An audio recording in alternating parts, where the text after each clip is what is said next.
ഒരിക്കൽ കൂടെ ഇന്ന് രാത്രി ഞാൻ പദങ്ങൾ ആവർത്തിക്കട്ടെ. അടിസ്ഥാനമിട്ടവൻ ദൈവമാണെങ്കിൽ പണി പൂർത്തിയാക്കാതെ പിൻവലിക്കാത്ത ഒരു കരം ഇതിൻ്റെ പുറകിൽ ചലിക്കുന്നു. ഇന്ന് രാത്രി ആത്മനിയോഗം പ്രാപിച്ച ദൈവമക്കൾ തിരിച്ചറിയുക, പരിശുദ്ധാത്മാവ് ഇവിടെ ഇടപെട്ടുകൊണ്ടിരിക്കുകയാണ്. ഈ ആത്മിക ശുശ്രൂഷ കർത്തൃസന്നിധിയിൽ കർത്താവിൻ്റെ ദാസൻ പാസ്റ്റർ പി വി ജോർജ് അവരുകൾ പ്രാർത്ഥിച്ച് ദൈവസന്നിധിയിൽ സമർപ്പിച്ചു. ഈ പ്രാരംഭ രാത്രിയിൽ ആളുകൾ എത്ര കൂടിയിട്ടുണ്ട് എന്നതല്ല വിഷയം. ഇന്ന് രാത്രി ഇതിന് നടുവിൽ യേശു ഇറങ്ങി വന്നിട്ടുണ്ട് എന്നുള്ളതാണ് വിഷയം. ഒരു ദിവസം നാം നിത്യതയിലെത്തും. അന്ന് നാം തുറന്നു കാണും സഭാചരിത്രം. ഇതിനുവേണ്ടി കരഞ്ഞ പ്രിയപ്പെട്ടവരുടെ കണ്ണുനീർ ഒഴുകിയതിൻ്റെ മണ്ണിൽ ആത്മാക്കൾ എഴുന്നേറ്റ് വന്നത് നാം അന്ന് കാണും. ഇന്ന് രാത്രി ഇവിടെ ഇരിക്കുന്ന ദൈവമക്കൾ ശക്തമായി പ്രാർത്ഥിക്കാൻ തുടങ്ങണം. ദൈവത്തിൻ്റെ ആത്മാവി രാത്രി മീറ്റിംഗ് അവസാനിക്കുന്നതിന് മുൻപ് ചില ദൈവപ്രവർത്തികൾ ഇവിടെ ചെയ്യാൻ. ഞാൻ ഇന്നേക്ക് ചില വർഷങ്ങൾക്ക് പുറകിലുണ്ടായ ഒരു സ്വകാര്യ അനുഭവം ആമുഖത്തിൽ ഞാൻ ഓർപ്പിക്കുവാനായിട്ട് ആഗ്രഹിക്കുകയാണ്. ഇന്നേക്ക് ചില നാളുകൾക്ക് പുറകിൽ ഞാൻ റാന്നിക്കടുത്ത് പെരുമ്പട്ടിക്ക് സമീപം ഒരു സ്ഥലത്ത് സുവിശേഷ പ്രസംഗാർത്ഥം എത്തിച്ചേർന്നു. പ്രസംഗം കഴിഞ്ഞ് ഭക്ഷണം കഴിച്ചുകൊണ്ടിരിക്കുന്ന സമയത്ത് ഒരു മധ്യവയസ്കനായ പിതാവ് എനിക്ക് ഭക്ഷണം വിളമ്പി തന്നപ്പോൾ താൻ ഇങ്ങനെ പറഞ്ഞു, പാസ്റ്റർ പ്രസംഗത്തിലാണ് ഞാൻ രക്ഷിക്കപ്പെട്ടെ. അപ്പോൾ ഞാൻ അദ്ദേഹത്തോട് ചോദിച്ചു, താങ്കളുടെ അനുഭവം ഒന്ന് പറയാമോ? അദ്ദേഹം തൻ്റെ അനുഭവം പറഞ്ഞു.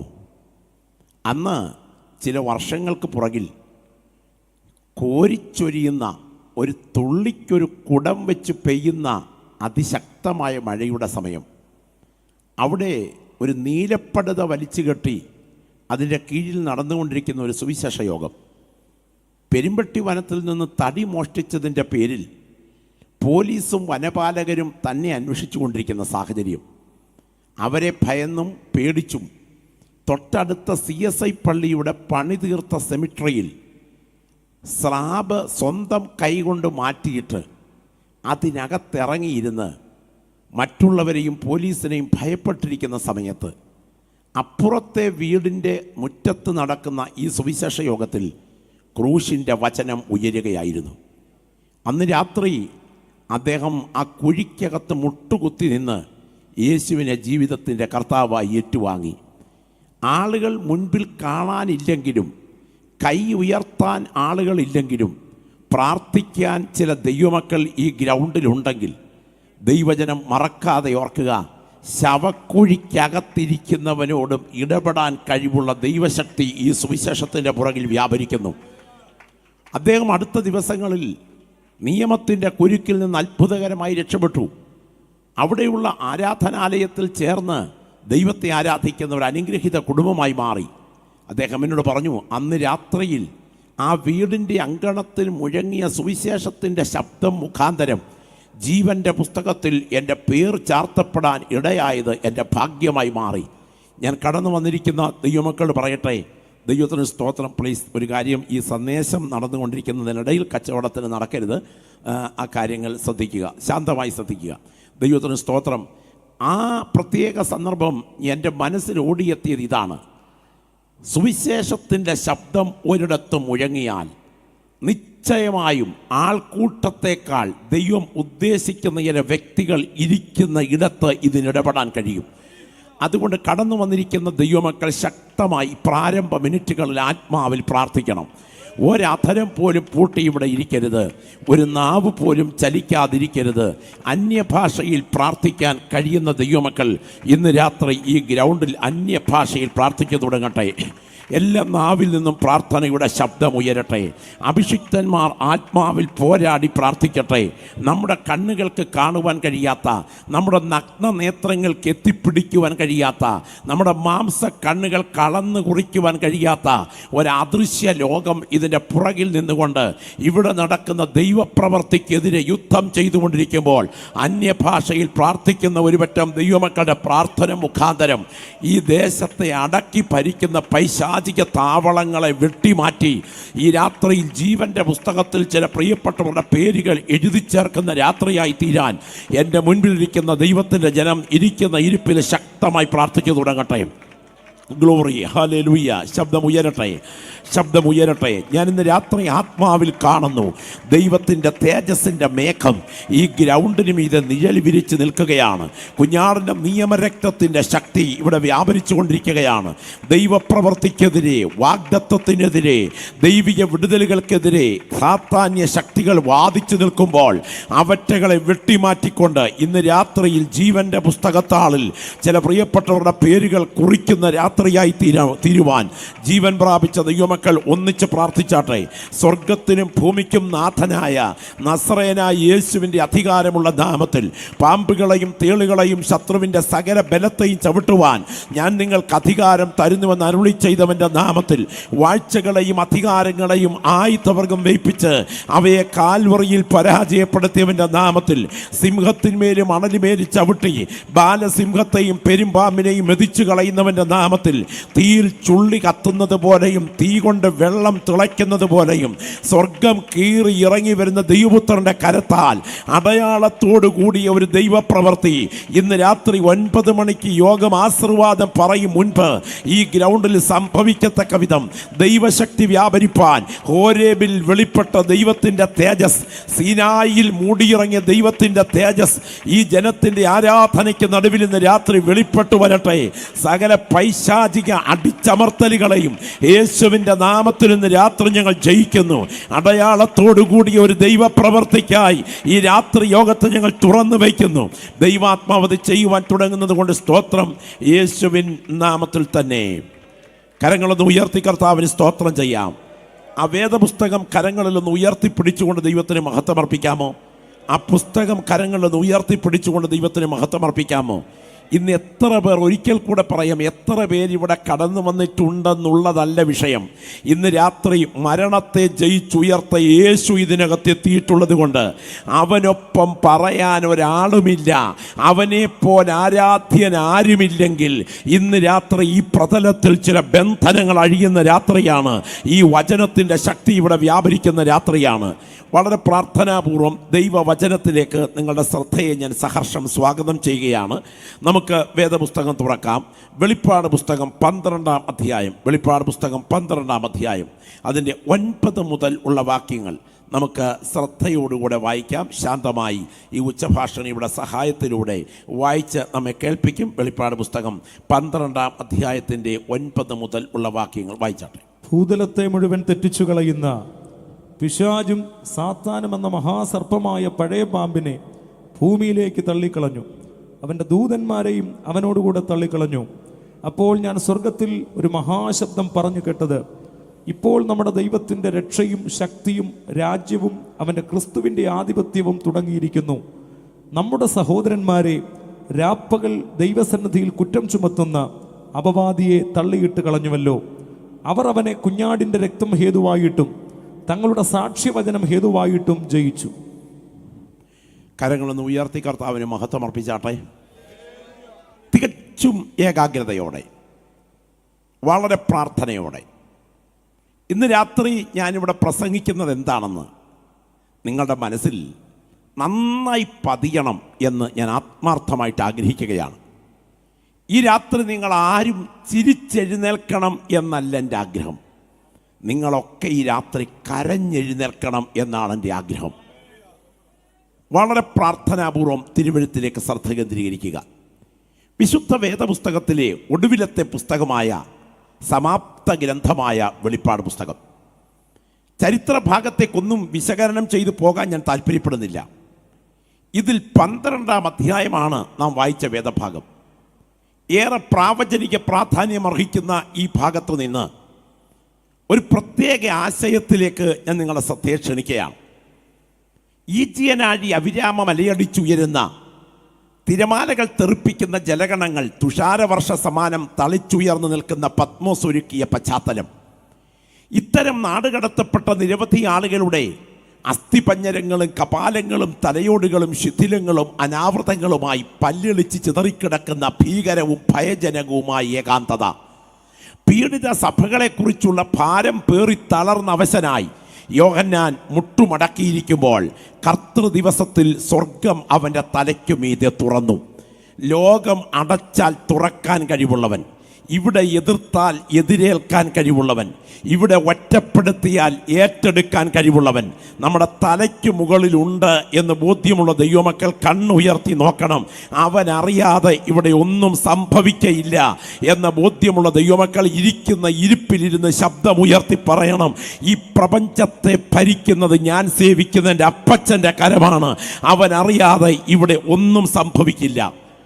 അല്പം ചരിത്രത്തിലേക്ക് പോയാൽ ക്രൈസ്തവ സഭ അതിഭയങ്കരമായ പീഡയിലൂടെ കടന്നു പോകുകയാണ്. ക്രൈസ്തവ രക്തസാക്ഷികളുടെ രക്തം തളം കെട്ടി നിൽക്കുന്ന ഒരു ഘട്ടമാണ് ഈ പ്രത്യേക സമയം. ഏറ്റവും നീചവും ക്രൂരവും മനുഷ്യത്വരഹിതവുമായി ക്രൈസ്തവരെ കൊന്നുകൂട്ടിയ ഏറ്റവും ഭീകര ഭരണാധികാരി നീറോയാണ്.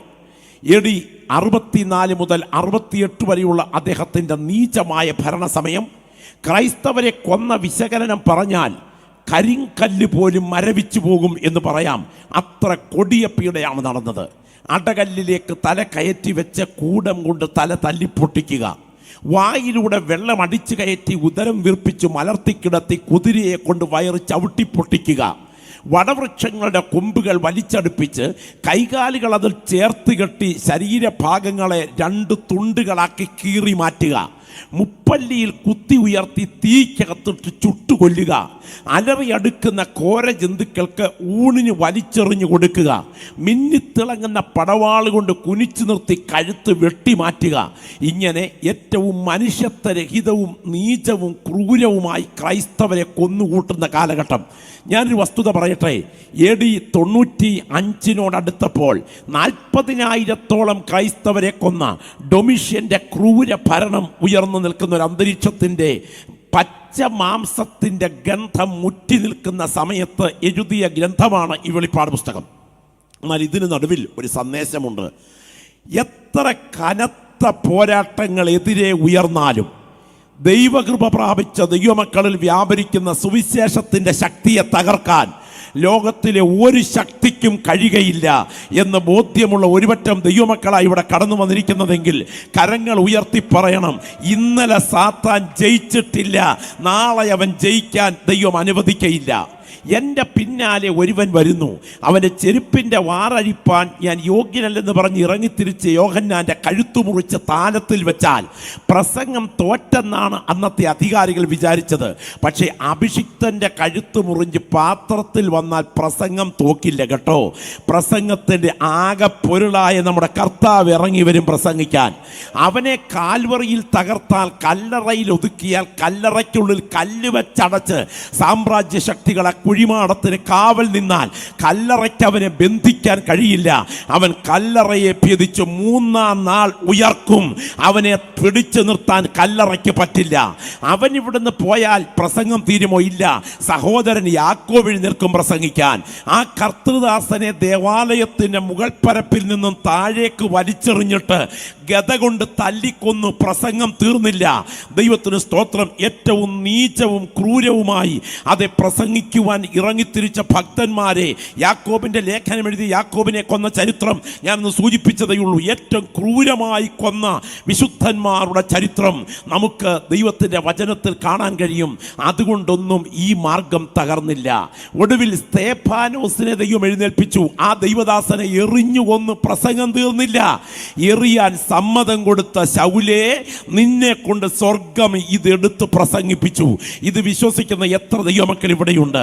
ഇടിക്കാൻ ആയുധം കൈകളിൽ എടുത്തവനെ കൊണ്ട്, തകർക്കാൻ ആയുധം എടുത്തവനെ കൊണ്ട്, ഇത് പണിയിപ്പിക്കാൻ കഴിവുള്ള ദൈവമാണ് നാം ആരാധിക്കുന്ന ദൈവം. ഈ രാത്രി വിശ്വസിക്കുന്ന ദൈവമക്കൾ കണ്ണുയർത്തിയിട്ട് പറയണം, ഇവിടെ ആലയത്തിന് അടിസ്ഥാനമിട്ടവൻ ദൈവമാണെങ്കിൽ എൻ്റെ ദൈവത്തിൻ്റെ കരം ഇതിന് മീതെ ഉയരാതിരിക്കില്ല. ഒരു പൈശാചിക ശക്തികൾക്കും, ഒരു സാത്താന്യ ആധിപത്യങ്ങൾക്കും, ഒരു അന്ധകാരത്തിൻ്റെ തേർവാഴ്ചകൾക്കും, ഒരു സാത്താന്യ കൂട്ടുകെട്ടുകൾക്കും തകർക്കാൻ കഴിയാത്ത ദൈവശക്തിയാണ് പ്രാർത്ഥിക്കുന്ന ദൈവമക്കളുടെ പ്രാർത്ഥനയുടെ പുറകിൽ ബലത്തോടെ വ്യാപരിക്കുന്നത്.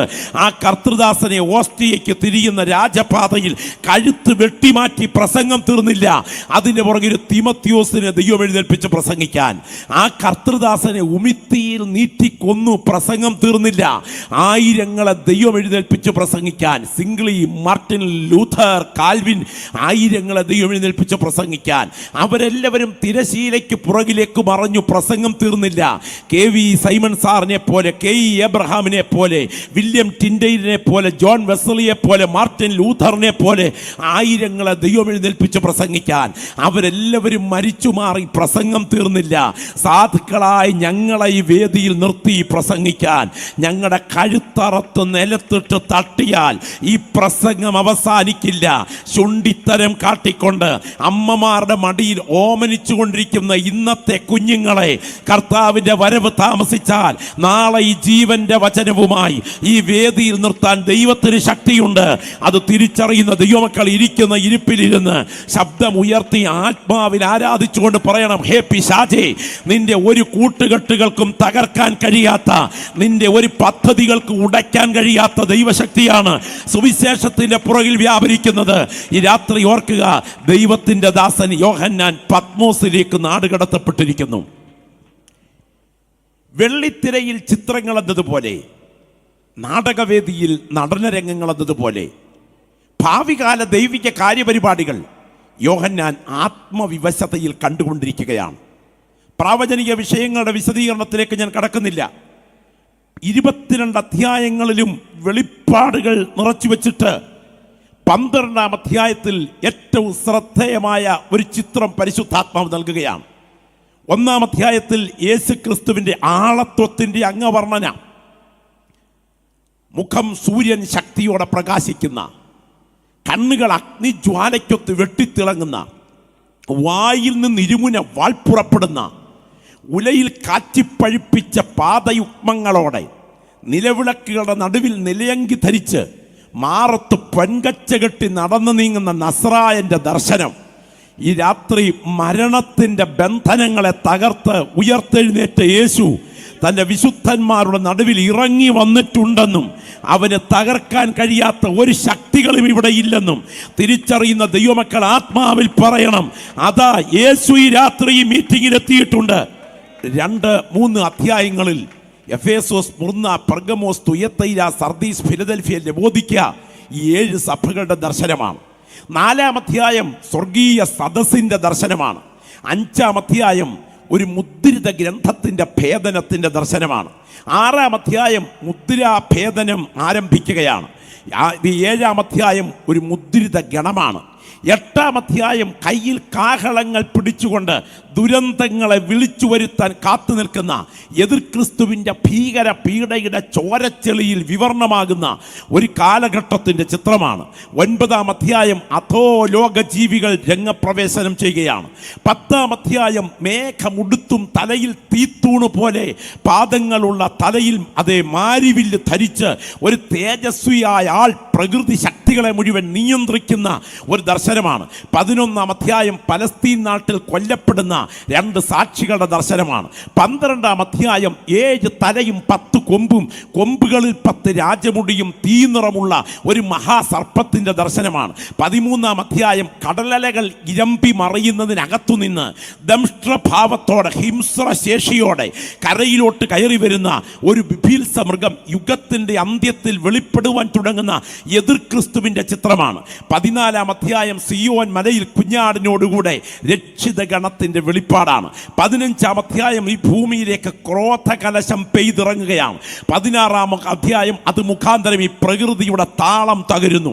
17-ാം അധ്യായം മർമ്മം മഹതിയാം ബാബിലോൺ, വേശ്യമാരുടെയും മ്ലേച്ഛതകളുടെയും മാതാവെന്ന അഭിസാരികയായ ഒരു സ്ത്രീ ഒരു മൃഗത്തിൻ്റെ പുറത്ത് ചവിട്ടിയിരിക്കുന്ന ദർശനമാണ്. 18-ാം അധ്യായം രാഷ്ട്ര ബാബിലോണിൻ്റെ തകർച്ചയുടെ അധ്യായമാണ്. ഇത് 19-ാം അധ്യായം ദൈവമക്കൾക്ക് സന്തോഷം നൽകുന്ന ഭാഗമാണ്. കുഞ്ഞാടിൻ്റെ കല്യാണം വന്നുവല്ലോ, അവൻ്റെ കാന്തയും തന്നെത്താൻ അതെ അലങ്കരിച്ചിരിക്കുന്നു. ഇന്ന് രാത്രി ആരാണ് കാന്ത? ഇവിടെ ഇരിക്കുന്ന വിശുദ്ധീൻ അലങ്കാര പുടവ ധരിച്ച് അരുമനാഥനെ എതിരേൽക്കാൻ കാത്തിരിക്കുന്ന ദൈവത്തിൻ്റെ തിരുസഭയും ഈ പ്രപഞ്ചത്തിൻ്റെ അധികാരിയുടെ ഏകജാതനും തമ്മിൽ കൈകൊടുത്ത് ഭാവികാല ദൈവത്തിൻ്റെ കാര്യപരിപാടിക്ക് ദൈവത്തിൻ്റെ സഭയും സഭയും ക്രിസ്തുവും ഒന്നാകുന്ന ദർശനമാണ് 19-ാം അധ്യായം.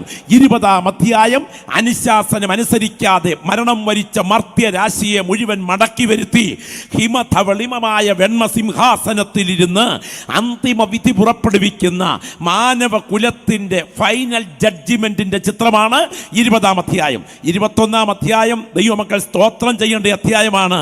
1200 നാഴിക നീളവും 1200 നാഴിക വീതിയും 1200 നാഴിക ഉയരവുമുള്ള സമചതുര ഘനവടിവമായ നീളവും വീതിയും ഉയരവും സമമായ ആ തങ്കക്കുട കെട്ടിടം, കനകക്കൊട്ടാരം, കുഞ്ഞാടിന്റെ കാന്തയായ മണവാട്ടി പാർക്കാൻ മണവാളൻ ഒരുക്കുന്ന മണിയറ. ഞാൻ നിങ്ങൾക്ക് സ്ഥലമൊരുക്കാൻ പോകുന്നു. ഞാൻ പോയി സ്ഥലമൊരുക്കിയാൽ ഞാൻ ഇരിക്കുന്ന ഇടത്ത് നിങ്ങളും ഇരിക്കേണ്ടതിന് പിന്നെയും വന്ന് നിങ്ങളെ എൻ്റെ അടുക്കൽ ചേർത്ത് കൊള്ളാം എന്ന് അരുളി ചെയ്ത് അരുമനാഥൻ നമുക്കായി ഒരുക്കുന്ന നിത്യവീടിൻ്റെ ദർശനമാണ് 21-ാം അധ്യായം. 22-ാം അധ്യായം ഭാവികാല നിത്യതയുടെ ദർശനമാണ്. കരങ്ങളൊന്ന് ഉയർത്തി കർത്താവിന് സ്തോത്രം ചെയ്താട്ടെ. ദൈവത്തിന് സ്തോത്രം. ദൈവം നമുക്ക് വേണ്ടി ഒരുക്കിയിരിക്കുന്ന ഭാവി ഭാഗ്യകാലം ഓർത്താൽ കൈകെട്ടി വാപൂട്ടി മൗനവ്രതം അനുഷ്ഠിച്ച് ഹിമാലയ പർവ്വതത്തിൽ മുനിയിരിക്കുന്നത് പോലെ ഇരിക്കാൻ ആത്മനിയോഗം പ്രാപിച്ച ദൈവമക്കൾക്ക് പറ്റില്ല. ഈ രാത്രി ചിലരുടെയൊക്കെ മുഖത്ത് നോക്കിയിട്ട് ചിട്ടിക്കച്ചവടത്തിൽ നഷ്ടം വന്ന മട്ടിൽ താടിക്ക് കയ്യും താങ്ങിയില്ലെന്നേ ഉള്ളൂ. പലരും ഇരിക്കുന്ന ഇരിപ്പ് കണ്ടാൽ അയ്യോ ഭാവം തോന്നും. ഗതികേടിൻ്റെ ഒറ്റത്തടി പാലത്തെ കയറിയ മട്ടിലല്ല. എൻ്റെ ഭാഗ്യകാലത്തിൻ്റെ കൃപ പ്രാപിക്കാൻ എൻ്റെ ദൈവം എനിക്ക് കൃപ തന്നല്ലോ. പ്രാർത്ഥിക്കുന്ന ദൈവപൈതലേ, ഓടിച്ചുകൊണ്ട് പോകുമ്പോൾ കണ്ണൊന്ന് അടഞ്ഞു പോയാൽ പാട്ട പോലെ പൊളിഞ്ഞ് മൂക്കിൽ പഞ്ഞി വെക്കുന്ന ഒരു വണ്ടിയേക്കാൾ, നിയമം മാറിയാൽ പണ്ണാരത്തിൽ ചേരുന്ന, സർവേ വരുമ്പോൾ അളവ് കുറയുന്ന ഒരു തുണ്ട് വസ്തുവിനേക്കാൾ, ഇരുന്നൊന്ന് കുലുങ്ങിയാൽ പൊട്ടി വീഴുന്ന ഒരു സിമന്റ് കൂനയുടെ കെട്ടിടത്തേക്കാൾ എൻ്റെ പേര് ജീവന്റെ പുസ്തകത്തിലുണ്ട്. ഇന്ന് രാത്രി ഒരു മുറിക്കകത്ത് കിടന്നുറങ്ങുമ്പോൾ അതെൻ്റെ അന്ത്യ ഉറക്കമായാൽ, എൻ്റെ കണ്ണ് തുറന്നാൽ തലയ്ക്ക് മുകളിൽ എൻ്റെ നിത്യവീടാണ് എന്ന് ബോധ്യമുള്ള ദൈവമക്കൾ ഈ രാത്രി ഇരിക്കേണ്ടത് മൗനമായിട്ടല്ല.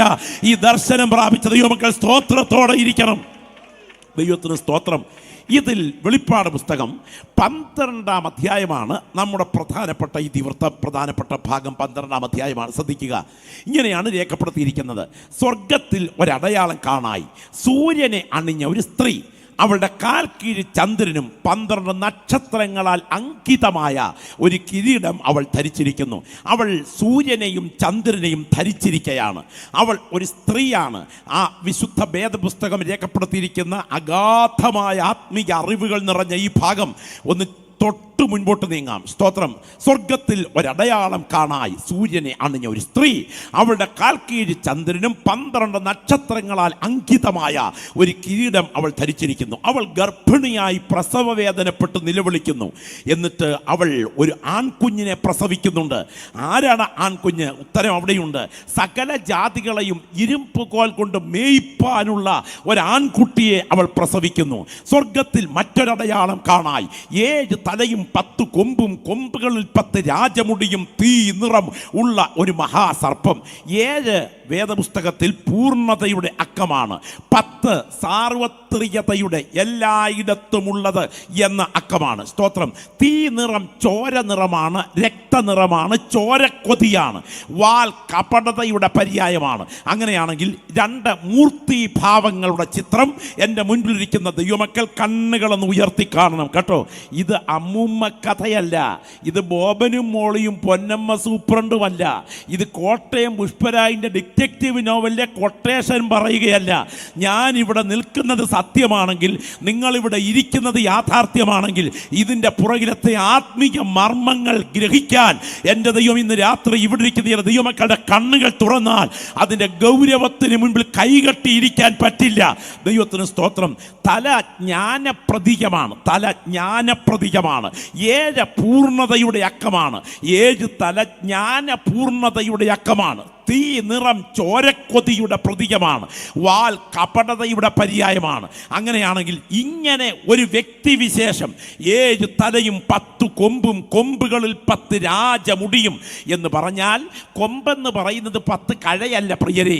ഇതിൻ്റെ പുറകിലെ ആത്മീയ മർമ്മം എന്താണ്? ജ്ഞാനപൂർണനായ, അധികാരപൂർണനായ, രക്തക്കൊതിയുള്ള കൊതിയനായ കപടതയുടെ പര്യായമായ വാൾ പ്രയോഗിക്കുന്ന ഒരു അസാമാന്യ വ്യക്തി ഈ മേഘപാളികൾക്ക് നടുവിൽ, ഈ വ്യോമപാളികൾക്കിടയെ, ഈ അയറയുടെ അതിർത്തിയിൽ നിന്നുകൊണ്ട് ഈ മണ്ഡലത്തെ മുഴുവൻ ഭരിക്കുകയാണ്.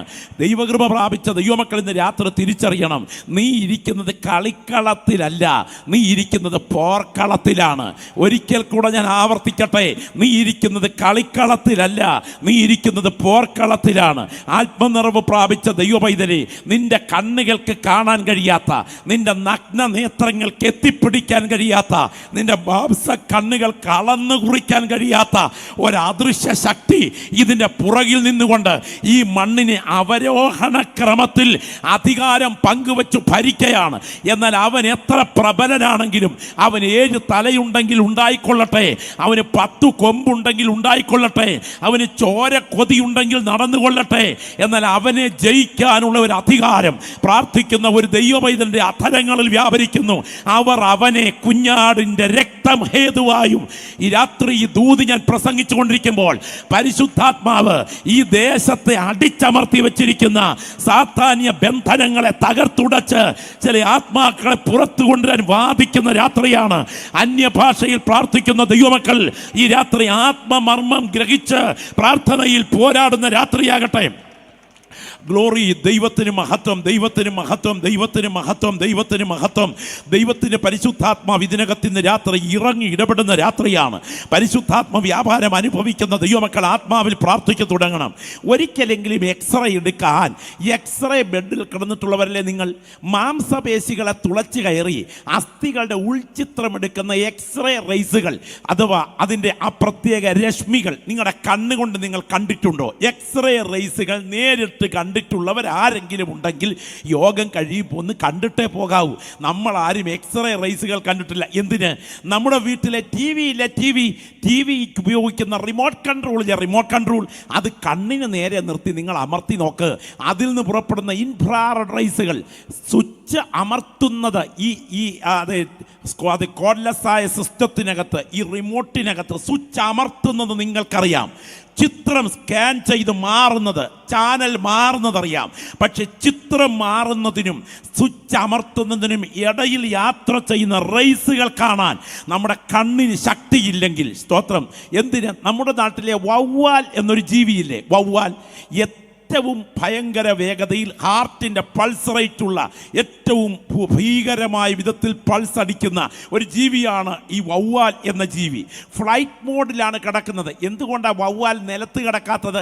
കിടക്കുമ്പോൾ കാല് മുകളിൽ കുരുക്കി താഴേക്ക് തൂങ്ങിക്കിടക്കാൻ കാര്യമെന്താ? അതിനൊരു കാര്യമുണ്ട്. ഇത് പറക്കാൻ തക്കവണ്ണം ഊർജം സ്വീകരിക്കണമെങ്കിൽ താഴേക്ക് സ്വീകരിച്ചുയരണം. ആ ഒറ്റ പോക്ക് അസാധാരണ വേഗതയിലാണ്. പക്ഷെ ഇത്ര വേഗതയിൽ പാഞ്ഞിട്ടും എന്തുകൊണ്ട് വവ്വാൽ എന്ന ഈ വിചിത്ര ജീവി വൃക്ഷനിബിഡമായ വനമേഖലകൾക്കകത്തുകൂടെ പാഞ്ഞു പോകുമ്പോഴും മരത്തിലിടിക്കുന്നില്ല? പറയാം, ഇത് പുറപ്പെടുവിക്കുന്ന ശബ്ദ തരംഗങ്ങൾ മുൻപിലത്തെ തടസ്സത്തിൽ ചെന്ന് തട്ടിയിട്ട് ആ തടസ്സം സ്വീകരിച്ച് ആ സിസ്റ്റത്തിനകത്ത് ആ സൗണ്ടിൻ്റെ നിയന്ത്രണത്തിൽ യാത്ര ചെയ്യാൻ കഴിവുള്ള ഒരു പ്രത്യേക സംവിധാനം ഇതിൻ്റെ ശരീരത്തിൽ വെച്ചിട്ടുണ്ട്. പക്ഷെ വവ്വാൽ പുറപ്പെടുവിക്കുന്ന ശബ്ദ തരംഗങ്ങൾ കേൾക്കാൻ നമ്മുടെ ചെവിക്ക് കേൾവി ശക്തിയില്ല. ഞാൻ ഈ രാത്രി പറഞ്ഞു വരുന്നത്, വവ്വാൽ പുറപ്പെടുവിക്കുന്ന ശബ്ദ തരംഗങ്ങൾ കേൾക്കാൻ എൻ്റെ ചെവിക്ക് കേൾവി ശക്തിയില്ലെങ്കിൽ, കയ്യിലിരിക്കുന്ന റിമോട്ട് കൺട്രോളിൽ നിന്ന് പുറപ്പെടുന്ന ഇൻഫ്രാറെഡ് റേസുകൾ കാണാൻ എൻ്റെ കണ്ണിന് കാഴ്ച ശക്തിയില്ലെങ്കിൽ, അൾട്രാ വയലറ്റ് രശ്മികൾ കാണാൻ എൻ്റെ കണ്ണിന് കാഴ്ച ശക്തിയില്ലെങ്കിൽ, എൻ്റെ കൂടെ പറപ്പേ, നിനക്കെതിരെ നിന്നുകൊണ്ട് ഈ മണ്ഡലത്തെ ഭരിക്കുന്ന ഒരു സാത്താന്യ താവളമുണ്ട്.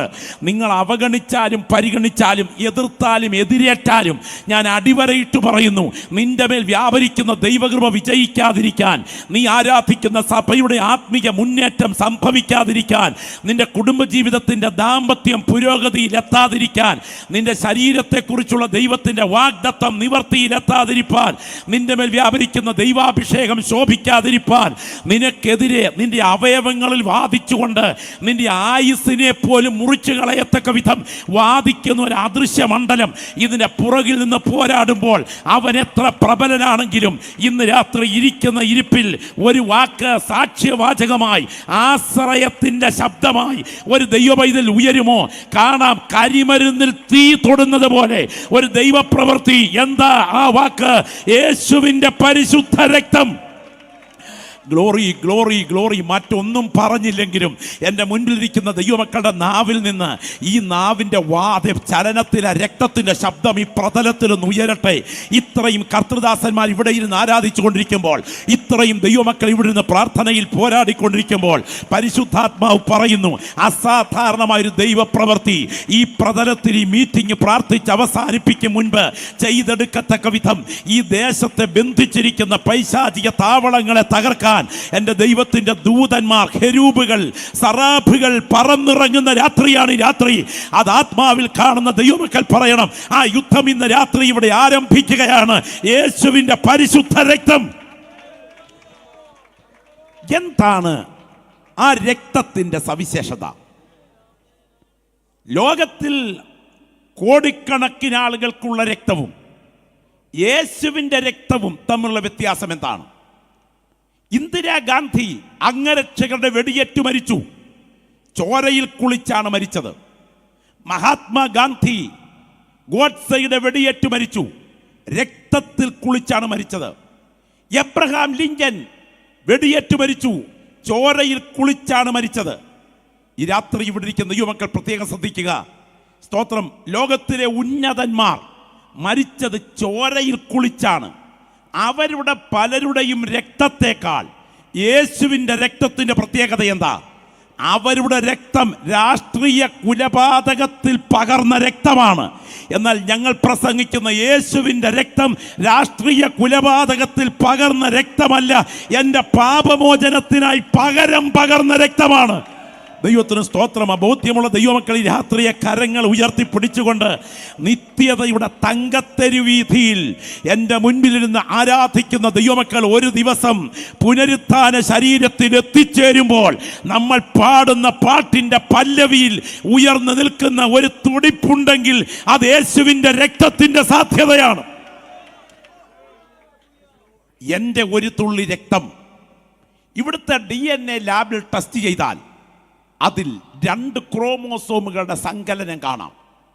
എൻ്റെ പിതാവിൻ്റെ ക്രോമോസോമിൻ്റെയും എൻ്റെ മാതാവിൻ്റെ ക്രോമോസോമിൻ്റെയും സങ്കലനമാണ് എൻ്റെ രക്തത്തിൻ്റെ പുറകിലുള്ളത്. എന്നാൽ യേശുവിൻ്റെ ഒരു തുള്ളി രക്തം ഇവിടുത്തെ DNA ലാബിൽ ടെസ്റ്റ് ചെയ്താൽ അതിൽ തെളിയുന്നത് ജോസേഫിൻ്റെ പിതൃത്വമാണെങ്കിൽ ഞങ്ങളുടെ പ്രസംഗത്തിന് പ്രസക്തിയില്ല.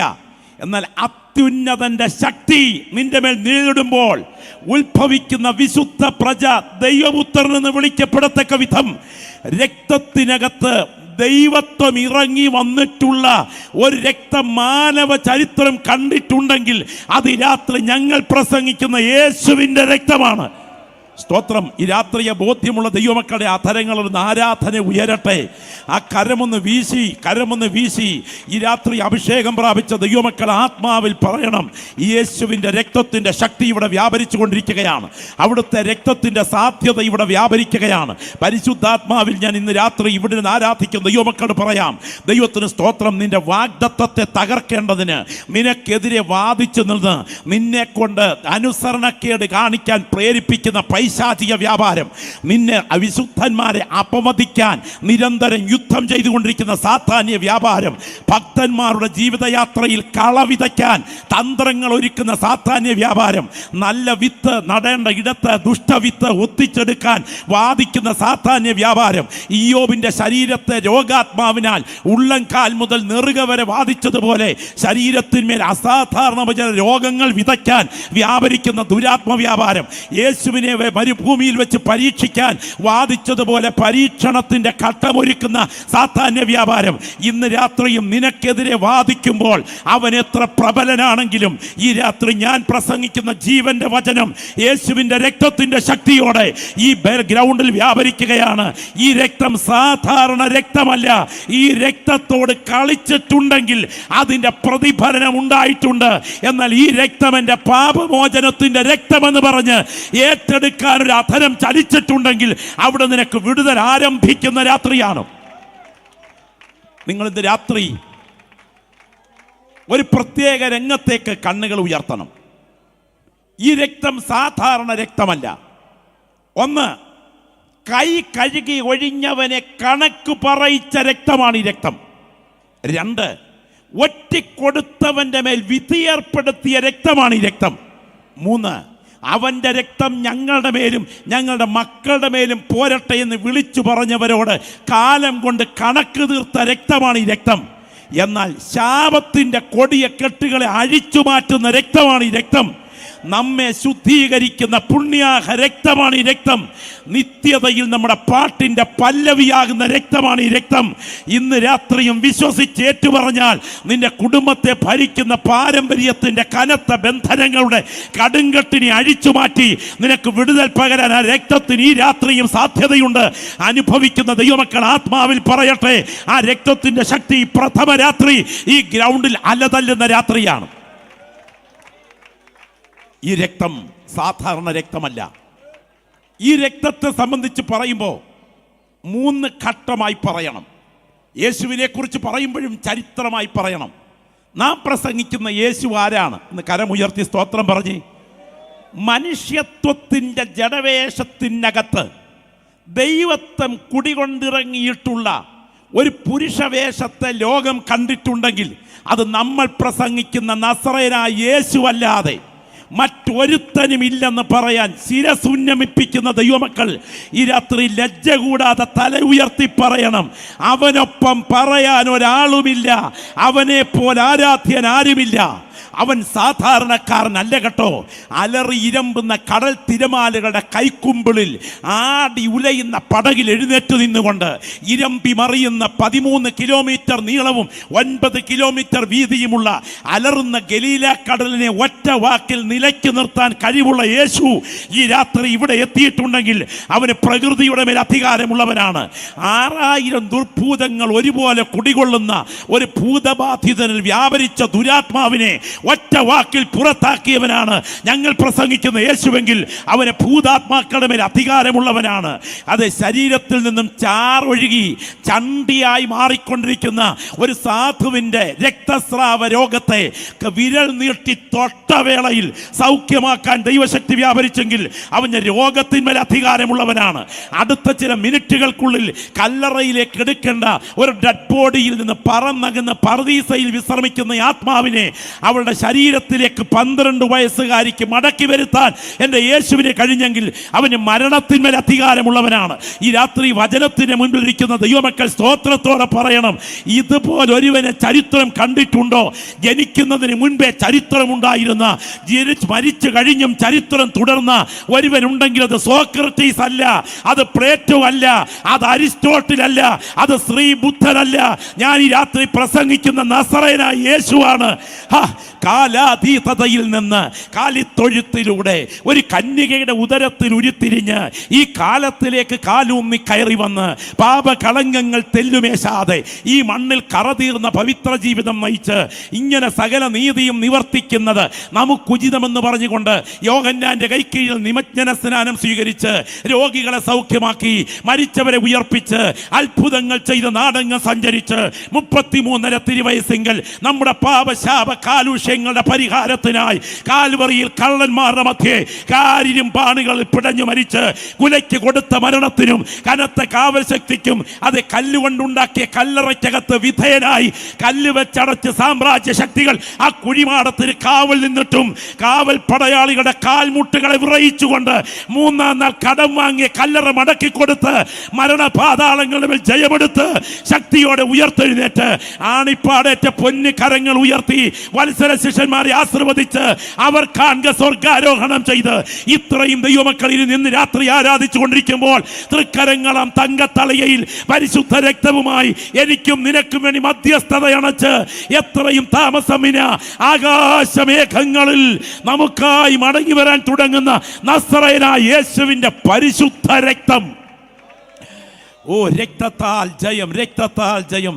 എൻ്റെ ഉള്ളം ഇന്ന് രാത്രി ഇത് പറഞ്ഞുകൊണ്ടിരിക്കുമ്പോൾ കത്തി ജ്വലിക്കുകയാണ്. ആത്മവ്യാപാരം അനുഭവിക്കുന്ന എത്ര ദൈവമക്കൾ ഇവിടെയുണ്ട്? നിങ്ങളുടെ ഹൃദയം ഇന്ന് രാത്രി പെടഞ്ഞ് വികസിക്കുന്ന രാത്രിയാകട്ടെ. യേശുവിൻ്റെ നാമത്തിൽ ജയം, യേശുവിൻ്റെ നാമത്തിൽ ജയം. ആത്മാവിൽ ആരാധിക്കുന്ന ദൈവമക്കളിൽ പറയാം, ഈ രക്തം വീണ ഇടമൊക്കെ നമ്മൾ ഓർക്കണം. ഗതസമന, ആ രക്തം പ്രാർത്ഥനയിൽ വീണ സ്ഥലം. ഗബഥ, ഒരടി അടിച്ചാൽ തൊലി ഉരിയുന്ന, അടുത്ത അടിയിൽ പച്ചമാംസം കിറുകിറ പറയുന്ന, അടിയേറ്റ് ചിന്നിച്ചിതറിയപ്പോൾ വീണ രക്തം. ഗോൽഗോഥ, ഒടുവിലത്തെ തുള്ളി രക്തവും ഊറ്റിക്കൊടുത്ത യാഗവേദി. എന്തുകൊണ്ടാണ് ഞങ്ങൾ ഈ രക്തത്തെക്കുറിച്ച് ഇത്ര വലുതായി പറയുന്നത്? ഇത് കേൾക്കുന്ന സമയത്ത് പ്രത്യാശ നിറഞ്ഞ ദൈവമക്കൾ പറയും, അവിടെയാണ് എൻ്റെ അമ്മ എന്നെ പ്രസവിച്ചത്, അവിടെയാണ് ഞാൻ ജന്മം കൊണ്ട നാരകത്തിൻ ചുവട്, അവിടെയാണ് പാതാള കവാടം അടഞ്ഞത്, അവിടെയാണ് പറുദീസയുടെ വാതിൽ തുറന്നു കിട്ടിയത്, അവിടെയാണ് എൻ്റെ മേൽ വ്യാപരിച്ച ശാപത്തിൻ്റെ കെട്ടുകൾ അഴിഞ്ഞത്, അവിടെയാണ് എൻ്റെ എതിരെ വാദിക്കുന്ന സാത്താന്യ ബന്ധനങ്ങളുടെ മേൽ എനിക്ക് ജയം വ്യാപരിച്ചത്, അവിടെയാണ് എൻ്റെ പാപക്കറകളെ പാകം വരുത്തി പരിശുദ്ധമാക്കിയത്. അതുകൊണ്ട് ഈ രാത്രി പ്രസംഗത്തിൻ്റെ കേന്ദ്ര ബിന്ദു ഒരുപിടി വിശേഷങ്ങളല്ല, കാൽവറിയിൽ ചൊരിഞ്ഞ പരിശുദ്ധ രക്തമാണ്. സുവിശേഷം ഒരാളത്വമാണെങ്കിൽ അതിന്റെ തലച്ചോറ് കാൽവറി ബലിമരണവും അതിന്റെ ഹൃദയം മരണത്തിൽ നിന്ന് ഉയർത്ത യേശുവിന്റെ പുനരുത്ഥാനവുമാണ്. അത് പ്രസംഗിക്കാത്ത സുവിശേഷയോഗം സുവിശേഷയോഗമല്ല, പിന്നെ വിശേഷയോഗമാണ്. പല പ്രസംഗവും കേൾക്കുമ്പോൾ ഒരു വിഷമമുള്ളത്, സുവിശേഷമല്ല പറയുന്നത്, കുറേ വിശേഷമാണ്. ഇന്ന് രാത്രിയിൽ ഈ സുവിശേഷം ശ്രദ്ധിക്കുക. കാൽവറി ക്രൂശിലേക്ക് നിങ്ങൾ നോക്കുന്നതിന് മുൻപ് ആ ഗതസമനയിലേക്കൊന്ന് നോക്കണം. ഗതസമനയിൽ പ്രാർത്ഥനയിൽ ചോര ചൊരിയുകയാണ്. ഒടുവിൽ എഴുന്നേറ്റ് വരുമ്പോൾ ഒരുത്തൻ ഒലിവുമലയുടെ കയറ്റം കയറി വരുന്നുണ്ട്.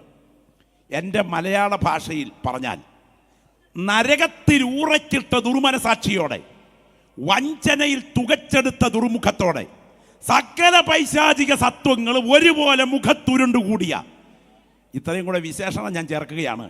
മാനവജാതി ഉണ്ടായത് മുതൽ ഇതുവരെ സ്നേഹത്തിൻ്റെ പ്രതീകമായി മാത്രം ഉപയോഗിച്ച ചുടുചുംബനത്തെ വഞ്ചനയുടെ പ്രതീകമായി, ഒറ്റിക്കൊടുക്കലിൻ്റെ പ്രതീകമായി മാറ്റിയ ആ ഗുരുദ്രോഹി, ആ നയവഞ്ചകൻ, ആ ഇരുതലമൂരി എന്ന് പറയുന്നതായിരിക്കും ഏറ്റവും നല്ലത്.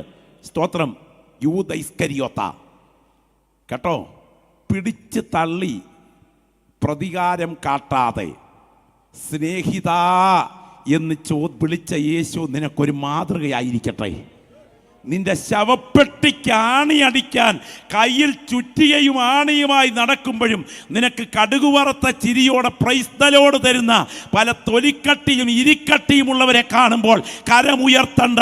നീതിയോടെ വിധിക്കുന്നവെങ്കിൽ കാര്യം ഫലമേൽപ്പിച്ചാൽ ഒരു മുഴം കയർ കാത്തിരിപ്പുണ്ട്. നീ ക്ഷമ ആയുധമാക്കുക. പ്രാർത്ഥിക്കുന്ന നിന്റെ ക്ഷമയ്ക്ക് മുൻപിൽ ദൈവത്തിൻ്റെ കരം ചരിത്രം കൊണ്ട് തെളിയും. ദൈവത്തിന് സ്തോത്രം. അവിടെ വെച്ച് എൻ്റെ യേശു അറസ്റ്റ് ചെയ്യപ്പെട്ടു. പീലാത്തോസിൻ്റെ പ്രട്ടോറിയം ഏറ്റവും ക്രൂരമായ പീഡ ഏറ്റുവാങ്ങുകയാണ്. ഓരോ അടിയും തകർക്കുന്ന അടിയാണ്. ചോരയിൽ കുളിക്കയാണ്. ചോരയിൽ കുളിച്ച് മാംസം ചിതറി നിൽക്കുന്ന സമയം പീലാത്തോസ് വെള്ളമെടുത്ത് കൈ കഴുകിയിട്ട് പറഞ്ഞു, ഈ രക്തത്തിൽ എനിക്ക് പങ്കില്ല, നിങ്ങൾ തന്നെ നോക്കിക്കൊള്ളുക. ഞാനിന്ന് രാത്രി ഈ യോഗത്തിന് മധ്യത്തിൽ വെച്ച് പറയുന്നു, പീലാത്തോസേ, നിനക്ക് ഈ രക്തത്തിൽ പങ്കുണ്ട്. സ്തോത്രം. അല്പം ചരിത്രം നിങ്ങൾ മനസ്സിലാക്കണം. വിസ്താരം നടന്നുകൊണ്ടിരിക്കുന്ന സമയത്ത് പീലാത്തോസിൻ്റെ ഭാര്യ ഒരു കത്ത് കൊടുത്തു വിട്ടതായിട്ടാണ് ചരിത്രം. ആ കത്തിൽ അവളുടെ കഷ്ടം എന്ന് രേഖപ്പെടുത്തിയിരിക്കുന്ന ഒരു സ്വപ്നമുണ്ട്. ആ സ്വപ്നത്തെക്കുറിച്ച് പീലാത്തോസിൻ്റെ കത്ത് എന്ന ഒരു പുരാലിഖിതത്തിലെ കൊട്ടേഷൻ എടുത്ത് പറഞ്ഞാൽ അവൾ കുറിച്ചിരിക്കുന്നത് ഇങ്ങനെയാണ്: ഞാൻ ഇന്നലെ രാത്രി ഉറങ്ങുമ്പോൾ ഒരു സ്വപ്നം കണ്ടു. ഭീതിപ്പെടുത്തുന്നതായിരുന്ന സ്വപ്നം. അതിൽ ഒരാൾ മേഘം കൊണ്ട് തീർത്ത ഒരു സിംഹാസനത്തിൽ ഉപവിഷ്ടനായിരിക്കുന്നു. അദ്ദേഹത്തിൻ്റെ ചുറ്റും ദൂതന്മാർ പാട്ടുപാടുന്നു. അയാൾ സിംഹാസനാരൂഢനായി താഴേക്കിറങ്ങി വരുമ്പോൾ അങ്ങയുടെ വിസ്താര സദസ്സിരിക്കുന്ന സെനറ്റ് മന്ദിരം ഇടിയുന്നു. ആളുകൾ അയ്യം വിളിച്ചോടുന്നു. ഞാൻ ശ്രദ്ധിച്ചു നോക്കി ആ സിംഹാസനത്തിൽ ആരാണ് ഇരിക്കുന്നതെന്ന്. എനിക്ക് മനസ്സിലായി ഇത് മറ്റാരുമല്ല, അങ്ങ് വിസ്തരിച്ച് വിധിക്കാൻ തുടങ്ങുന്ന നസറേനായ യേശുവാണ് ആ സിംഹാസനത്തിൽ നിന്നിരിക്കുന്നത്. എനിക്ക് മനസ്സിലായി അയാൾ ഒരു നീതിമാനാണ്, അയാളുടെ കാര്യത്തിൽ ഇടപെട്ടുകൂടാ. സ്തോത്രം. പീലാത്തോസേ, നിന്റെ ഭാര്യയുടെ ബോധ്യത്തിൽ നിനക്ക് പകൽ പോലെ പച്ചയ്ക്ക് പച്ച മനസ്സിലാക്കി ഇദ്ദേഹം നീതിമാനാണെന്ന്. ഇനിയും ഈ പീലാത്തോസിന്റെ കത്തിൽ ഒരു ചരിത്ര ഭാഗം എഴുതിയിട്ടുണ്ട്. ആഭ്യന്തര വിപ്ലവം ഒഴിവാക്കുവാനായി റോമൻ സെനറ്റ് പീലാത്തോസിനോട് യേശുക്രിസ്തു എന്ന പ്രഭാഷകനെ കുറിച്ച് അന്വേഷിക്കണം എന്ന് ഒരു കത്ത് നൽകിയിരുന്നു. അതനുസരിച്ച് ഒരു കുതിരപ്പുറത്ത് കയറി പീലാത്തോസും ചിലരും ആ പ്രഭാഷണം നടക്കുന്ന സമയം യേശുവിൻ്റെ വേദിയിൽ എത്തിച്ചേർന്നു. പീലാത്തോസ് കുറിക്കുകയാണ്, ഞാൻ അവനെ കണ്ടപ്പോൾ ശ്രദ്ധിച്ചു നോക്കി. ആ വായിൽ നിന്ന് പുറപ്പെടുന്ന മധുരമൊഴികൾ എൻ്റെ കണ്ണുകളെ തന്നെ തേടുന്നത് പോലെ എനിക്ക് തോന്നി. കുറ്റബോധം നിമിത്തം ഞാൻ വിറച്ചു. ഞാൻ സത്യസന്ധമായി എഴുതുന്നു, അയാൾ വിപ്ലവകാരിയല്ല, അയാൾ സ്നേഹത്തിൻ്റെ പ്രഭാഷകനാണ്. നീ നേരിട്ട് പോയി കേട്ടിട്ട് ഇയാൾ വിപ്ലവകാരിയല്ലെന്ന് എഴുതിയില്ലേ? എഴുതി. പിന്നെന്തിനാ പീലാത്തോസ് ഇവിടെ കപടമായി കൈ കഴുകി ഒഴിയുന്നത്? പീലാത്തോസ് പറയും, എൻ്റെ കസേരയുടെ നിലനിൽപ്പ് ഇപ്പൊ കൈ കഴുകി ഒഴിയേണ്ടതിൻ്റെ ആവശ്യകതയാണ്. സത്യമറിഞ്ഞിട്ടും നിലനിൽപ്പിന് വേണ്ടി നീ കൈ കഴുകി ഒഴിഞ്ഞാൽ നിന്നോട് കണക്ക് തീർക്കുന്ന രക്തമാണ് ഞാൻ ഇന്ന് രാത്രി പ്രസംഗിക്കുന്ന യേശുവിൻ്റെ രക്തം. ഈ രാത്രി ഇവിടെ ഇരിക്കുന്ന ദൈവമക്കൾ മനസ്സിലാക്കണം, പലസ്തീനിലുണ്ടായ ആഭ്യന്തര വിപ്ലവത്തിൽ പീലാത്തോസ് സ്ഥാനഭ്രഷ്ടനായി. ബ്രിട്ടൻ മ്യൂസിയത്തിൽ ഞാൻ കണ്ടിട്ടുള്ള ഒരു ശിലാഫലകമുണ്ട്. യേശു ക്രിസ്തുവിൻ്റെ കാലഘട്ടത്തിലുള്ള ആ ശിലാഫലകം, അതിനകത്ത് മനോഹരമായ ഒരു ചിത്രം അന്നത്തെ സംഭവത്തെ ഓർപ്പിക്കുന്നുണ്ട്. ഒരു മനുഷ്യൻ ആ കൽഫലകത്തിൽ ഒരു നദിയുടെ കരയിലിരുന്ന് കൈ കഴുകുന്നു. ഒരു സ്ത്രീ അയാളുടെ തോളിൽ പിടിച്ച് അല്പം കുനിഞ്ഞു നിന്നുകൊണ്ട് പറയുന്നു, ഞാൻ പറഞ്ഞില്ലേ അത് വേണ്ടാന്ന്, ഞാൻ പറഞ്ഞില്ലേ അത് വേണ്ടാന്ന്. ഓർക്കുക, ഒരു രാത്രിയിൽ കയ്യിൽ ചോരാ എന്ന് പറഞ്ഞുകൊണ്ട് ഒരു ഭ്രാന്തനെ പോലെ ചാടിയണീറ്റ് സമചിത്തത നഷ്ടപ്പെട്ട് സമനില തെറ്റി ഒരു ഭ്രാന്തനായി മാറിയ മനുഷ്യൻ ഒരു നദീക്കരയിലിരുന്ന് ഇടയ്ക്കിടയ്ക്ക് കൈ കഴുകിയിട്ട് കയ്യിൽ നോക്കി കയ്യിൽ ചോരാ എന്ന് വിളിച്ചു പറയുമായിരുന്നു ചരിത്രം പറയുന്നു. അപ്പോൾ തൻ്റെ ഭാര്യ തോളിൽ പിടിച്ചുകൊണ്ട് ഒരിക്കൽ ചോദിച്ചതാണ്, ഞാൻ പറഞ്ഞില്ലേ അത് വേണ്ടാന്ന്. ഓർക്കുക, ആ ജലാശയത്തിൽ ഒടുവിൽ ചത്തുപൊങ്ങിയ ഡെഡ് ബോഡി പീലാത്തോസിൻ്റെതായിരുന്നു. ഈ ദൂതി രാത്രി ചെവി തുറന്ന് കേട്ടുകൊള്ളുക. ചിലരെ തൃപ്തിപ്പെടുത്താൻ നീ സത്യത്തെ കുഴിച്ചു മൂടിയാൽ ഈ സത്യം നിന്നോട് കണക്ക് തീർക്കും. ഒരിക്കൽ കൂടെ ഞാൻ ആവർത്തിക്കുന്നു, ചിലരെ തൃപ്തിപ്പെടുത്താൻ ഈ സത്യത്തെ നീ കുഴിച്ചു മൂടിയാൽ ഈ സത്യം നിന്നോട് കണക്ക് തീർക്കുന്ന ദിവസം വരുന്നു. കൈ കഴുകി ഒഴിയുന്നവനോടും കണക്ക് തീർക്കുന്ന രക്തമാണ് യേശുവിൻ്റെ രക്തം. യഹൂദ ജനതയ്ക്ക് എന്ത് സംഭവിച്ചു? അവൻ്റെ രക്തം ഞങ്ങളുടെ മേലും ഞങ്ങളുടെ മക്കളുടെ മേലും വരട്ടെ എന്നല്ലേ പറഞ്ഞത്? 13,56,000 ടൈറ്റസിൻ്റെ സൈന്യം അരിഞ്ഞു വീഴ്ത്തിയത്. ആന്റിക്വറ്റേഴ്സ് എന്നൊരു ഗ്രന്ഥമുണ്ട്. ആ ഗ്രന്ഥത്തിൽ വിശേഷിപ്പിച്ചിരിക്കുന്ന ഒരു വിശകലനം എന്നെ ഞെട്ടിപ്പിക്കുന്നതായിരുന്നു. ശ്രദ്ധിച്ചു കേൾക്കണം. അന്റോണിയ കോട്ട എന്നറിയപ്പെടുന്ന ചരിത്ര പ്രസിദ്ധമായ കോട്ടയുടെ അടുക്കൽ ടൈറ്റസിൻ്റെ സൈന്യം എത്തിച്ചേർന്നു. കൂട്ടത്തിൽ നിൽക്കുന്ന ശ്രദ്ധേയനായ വ്യക്തി ജോസിഫസ് ആണ്. അദ്ദേഹം ഒരു യഹൂദനാണ്. ജോസിഫസ് പറഞ്ഞു, ദേവാലയത്തിൻ്റെ പുണ്യങ്ങൾ ഇന്നതൊക്കെയാണ്. ഒടുവിൽ ടൈറ്റസ് തീരുമാനിച്ചു ദേവാലയം നശിപ്പിക്കാതെ നിർത്താൻ. അദ്ദേഹം ഒരു കൽപ്പന കൊടുത്തു, നശിപ്പിക്കരുത്, ആ തങ്കക്കുട കെട്ടിടം, ആ കനക കൊട്ടാരം നശിപ്പിക്കരുത്. എന്നിട്ട് പറഞ്ഞു, എൻ്റെ പിടിച്ചടക്കലിൻ്റെ സ്ഥിര സ്മാരകമാക്കി എനിക്ക് ആ കൊട്ടാരം കെട്ടിടം നിർത്തണം, ആ ക്ഷേത്രം, ആ ദേവാലയം നിർത്തണം. പക്ഷേ കൽപ്പന തെറ്റിദ്ധരിച്ചൊരു പടയാളി കയ്യിൽ അരക്ക് പന്തമെടുത്തുനിന്ന് ചുഴറ്റിയെറിഞ്ഞു. ദേവാലയത്തിൻ്റെ മകുടക്കൂടിലെ ദേവദാരു തടിയുടെ ഭാഗത്തേക്ക് ആ അരക്ക് പന്തം പറന്നു പറ്റി. ടൈറ്റസ് പറഞ്ഞു, തീ കെടുത്ത് നശിപ്പിക്കരുത്. തീ കെടുത്താൻ സൈന്യങ്ങൾ ദേവാലയത്തിൻ്റെ ഉള്ളിലേക്ക് ഓടിക്കയറി ഗോപുരത്തിലേക്ക് കയറിക്കൊണ്ടിരിക്കുമ്പോൾ അകത്തെ വിപ്ലവകാരികൾ ഇവരുടെ മേൽ ചാടി വീണു. തുടർന്ന് നടന്ന യുദ്ധത്തിൽ സൈന്യം പിൻവലിഞ്ഞു. 5000-ഓളം യഹൂദന്മാരുടെ ശവശരീരങ്ങൾ ദേവാലയത്തിൻ്റെ നടുമുറ്റത്ത് ചിതറി.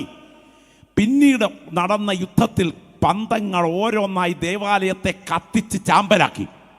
ഈ സമയം വസ്ത്രം വലിച്ചു കീറി ഉടവാൾ വലിച്ചെറിഞ്ഞ് ദേവാലയത്തിന് നടുമുറ്റത്ത് മുട്ടുകുത്തി വീണുകൊണ്ട് ടൈറ്റസ് എന്ന സൈന്യാധിപൻ പറഞ്ഞ വാക്ക് കേൾക്കണോ?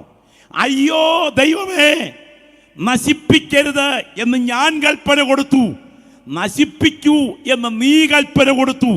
എൻ്റെ കൽപ്പനയല്ല ജയിച്ചത്, നിന്റെ കൽപ്പനയാണ് ജയിച്ചത്. വചനം കേട്ടുകൊണ്ടിരിക്കുന്ന ദൈവമക്കൾ തിരിച്ചറിയണം, ആരൊക്കെ തകർക്കരുതെന്ന് പറഞ്ഞാലും എൻ്റെ ദൈവം തകർക്കാൻ തീരുമാനമെടുത്താൽ പണിയാൻ കഴിവുള്ള ഒരുത്തരും ഇവിടെയില്ല. എന്നാൽ എൻ്റെ ദൈവം പണിയാൻ കരമുയർത്തിയാൽ ഇടിക്കാൻ കഴിവുള്ള ഒരുത്തരും ഇവിടെയില്ല. അതാണ് യേശുവിൻ്റെ രക്തത്തിൻ്റെ ശക്തി. ഈ രാത്രി ആ കണക്ക് ഇന്ന് വരെ യഹൂദൻ തീർത്തിട്ടില്ല. പ്രിയപ്പെട്ടവരെ, ഞാൻ ചോദിക്കട്ടെ, ടൈറ്റസിൻ്റെ യുദ്ധം കഴിഞ്ഞ് യഹൂദ ജനതയ്ക്ക് സംഭവിച്ചത് എന്താ? അയ്യോ, റോമിലെ പോപ്പിനറിയാമായിരുന്ന ഒരു ക്രൂര രഹസ്യം. ഹിറ്റ്ലറിന്റെ കാലഘട്ടം കണ്ടാൽ കഠിന ഹൃദയവും കരളരിഞ്ഞ് കരയും കൂട്ടമായി കൊണ്ടുവന്ന് ജോലി തരാം എന്ന് പറഞ്ഞ് എൻട്രൻസ് തുറന്ന് വലിയ കെട്ടിടത്തിനകത്തേക്ക് ഇടിച്ചു കയറ്റിയിട്ട് അവസാനത്തെ ഡോറും വലിച്ചടച്ചിട്ട് അക്ഷമരായവർ ബാത്റൂം അന്വേഷിച്ചപ്പോൾ ആരോ ടാപ്പ് പിടിച്ചു തുറക്കുകയും അതിലൂടെ ഒഴുകിയിറങ്ങിയ ഗ്യാസ് ആ കെട്ടിടത്തിൻ്റെ മുറി നിറച്ച സമയം മുഴുവൻ മോഹാത്സ്യപ്പെട്ട് മരിച്ചു വീഴുകയും അങ്ങനെ മരിച്ചു വീഴുന്നവരുടെ ഡെഡ് ബോഡി ബെൽറ്റിൽ നീങ്ങി കുട്ടകങ്ങളിലേക്ക് വീഴുന്ന സമയം വെള്ളം കൂടെ ചേർന്നൊഴുകി കുട്ടകത്തിലെ വെള്ളം കുതുകുതെ പച്ച മാംസത്തോടൊപ്പം കുത്തിത്തിളയ്ക്കുമ്പോൾ അതിൽ നിന്ന് കാലിൽ കുത്തിക്കയറ്റിയ സൂചിയിലൂടെ പ്രധാനപ്പെട്ട നേർവുകളിൽ നിന്ന് ചോരയുറ്റി ചണ്ടിക്കൂമ്പാരങ്ങളിലേക്ക് വലിച്ചെറിഞ്ഞിട്ട് യഹൂദൻ്റെ പച്ച മാംസം വെള്ളത്തിൽ കുത്തിത്തിളപ്പിച്ച് അതിൽ നിന്ന് വെട്ടിയെടുത്ത നെയ്യ് കൊണ്ട് യഹൂദനെ പോലെ സൗന്ദര്യമുള്ളവരാകാൻ ഈ സോപ്പ് ഉപയോഗിച്ചാൽ മതിയെന്ന് പറഞ്ഞ് പച്ച മാംസത്തിൽ നിന്ന് വെട്ടിയെടുത്ത നെയ്യ് കൊണ്ട് തീർത്ത സോപ്പ് യൂറോപ്പിൽ കച്ചവടം നടത്തിയപ്പോൾ ഈ ചോരയുടെ കണക്ക് തീർന്നുകൊണ്ടിരിക്കുകയാണ്. ഇന്ന് രാത്രി ഞാനിവിടെ പ്രസംഗിക്കുമ്പോഴും ആ ചോരയുടെ കണക്ക് അവിടെ തീരുകയാണ്. എത്രയും താമസമിന എൻ്റെ വീണ്ടെടുപ്പുകാരൻ വെളിപ്പെട്ട് ഒലിവ് മലയിൽ അവൻ്റെ പവിത്ര പാദം ചവിട്ടി അത് കിഴക്ക് പടിഞ്ഞാറായി രണ്ടായി പിളരുന്ന സമയം വരെ ഈ ചോരയ്ക്ക് അവർ കണക്ക് കൊടുക്കും. എന്നാൽ അവരെ കണക്ക് പറയിച്ച രക്തം ഇന്ന് രാത്രി വിശ്വസിക്കുന്ന എന്നെ കഴുകുന്ന രക്തമാണ്. ഒന്ന് കരമുയർത്തിപ്പിടിച്ചേ. ഇന്ന് രാത്രി ഒരാൾ ഇവിടെ തയ്യാറാണെങ്കിൽ എൻ്റെ കൂടപ്പിറപ്പെ നിന്നെ കഴുകാൻ ആ രക്തത്തിൻ്റെ ശക്തി ഇവിടെ വ്യാപരിച്ചു കൊണ്ടിരിക്കുന്ന രാത്രിയാണ്. അന്യഭാഷയിൽ പ്രാർത്ഥിക്കുന്ന ദൈവമക്കൾ മറ്റൊന്നും പറഞ്ഞില്ലെങ്കിലും നിങ്ങളുടെ വായിൽ ഇന്ന് രാത്രി യേശുവിൻ്റെ രക്തത്തിൻ്റെ അധികാരത്തോടെ ആത്മാവിൽ പ്രാർത്ഥിച്ചു തുടങ്ങണം. യേശുവിൻ്റെ നാമത്തിൽ ജയം. നിങ്ങൾ ഈ രാത്രി ഒരു കൊച്ചു സംഭവം എന്ന് പറഞ്ഞുകൊള്ളട്ടെ. ഈ രക്തത്തിൻ്റെ സാധ്യതയുടെ ഭയങ്കരത്വം. ദൈവത്തിന് സ്തോത്രം. നിങ്ങൾക്ക് ചിലർക്കെങ്കിലും അറിയാം, 1968 ശ്രദ്ധേയമായ കേരളത്തെ നടുക്കിയ വിനോദ് കുലക്കേസ്. 2.5 വയസ്സ് പ്രായമുള്ള വിനോദ് എന്നൊരു ഓമനക്കുട്ടൻ ഒരിക്കൽ ഒരു അമ്മയുടെ മുൻപിൽ വീടിൻ്റെ മുറ്റത്ത് കളിച്ചുകൊണ്ടിരിക്കുന്ന ഈ കുഞ്ഞിനെ സെക്കൻഡ് കൊണ്ട് കാണുന്നില്ല. അമ്മ അടുക്കളയിൽ ജോലി ചെയ്തുകൊണ്ടിരിക്കുമ്പോൾ മുറ്റത്തേക്ക് നോക്കിക്കൊണ്ടാണ് മോനെ വിളിച്ച് സംസാരിച്ചു കൊണ്ടിരിക്കുന്നത്. പക്ഷെ പെട്ടെന്ന് മോനെ കാണുന്നില്ല. ഓടി മുറ്റത്തിറങ്ങി, മോനെ വിനോദേ. അമ്മ അലറി വിളിച്ചു, കേൾക്കുന്നില്ല. മോനെ കാണുന്നില്ല. നെഞ്ചത്തടിച്ച് കരയാൻ തുടങ്ങി. നാട്ടുകാർ ഓടിക്കൂടി അന്വേഷണം ആരംഭിച്ചു. ദൗർഭാഗ്യമെന്ന് പറയട്ടെ, ചില മീറ്ററുകൾക്കപ്പുറത്തുള്ള ഒരു മുളങ്കാടിനകത്ത് കഴുത്ത് ഞെക്കിക്കൊന്ന് 2.5 പവൻ കഴുത്തിൽ കിടന്ന സ്വർണ്ണമാല മോഷ്ടിക്കപ്പെട്ട ഒരു മൃതശരീരം കിട്ടി. അധികം താമസിക്കാതെ നാട്ടുകാരുടെ കയ്യിൽ കുറ്റവാളിയെ കിട്ടി. ഒരു തസ്കരൻ, അയാളുടെ പേര് നാണു എന്നാണ്, അക്രൈസ്തവരാണ്. അദ്ദേഹത്തെ പോലീസ് അറസ്റ്റ് ചെയ്തു. വിസ്താരം കഴിഞ്ഞു. വിയൂർ ജയിലിൽ അദ്ദേഹത്തെ തൂക്കിലിടാൻ വിധിച്ചു. മരണത്തിൻ്റെ തൂക്കുകയർ കാത്തയാൾ കിടക്കുന്നു. ഒരു സുവിശേഷകൻ ആ സെല്ലിലേക്ക് ചെന്നു. അദ്ദേഹം ഒരു ബൈബിൾ കൈമാറ്റം ചെയ്യാൻ ശ്രമിച്ചു. ആ ബൈബിൾ ഇങ്ങോട്ട് വാങ്ങിച്ചിട്ട് നിലത്തേക്ക് വലിച്ചൊരേറ് കൊടുത്തതിന് ശേഷം പറഞ്ഞു, പോ, നിന്നെ പോലെ ഒരെണ്ണത്തെ എൻ്റെ കൺമുൻപിൽ കാണരുത്, സുവിശേഷം വിൽക്കാൻ ഇറങ്ങിയിരിക്കുന്ന എന്ന് പറഞ്ഞ് കുറച്ച് അസഭ്യ പ്രയോഗങ്ങൾ നടത്തി. ഈ ദൈവദാസൻ ഒന്നും പ്രതികരിച്ചില്ല. അടുത്ത ഭാഗത്തേക്ക് പോയി.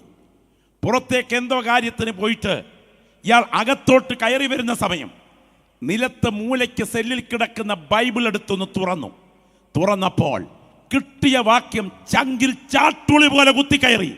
അവന്റെ പുത്രനായ യേശുവിന്റെ രക്തം സകല പാപവും പോക്കി നമ്മെ ശുദ്ധീകരിക്കുന്നു. കരയാൻ തുടങ്ങി.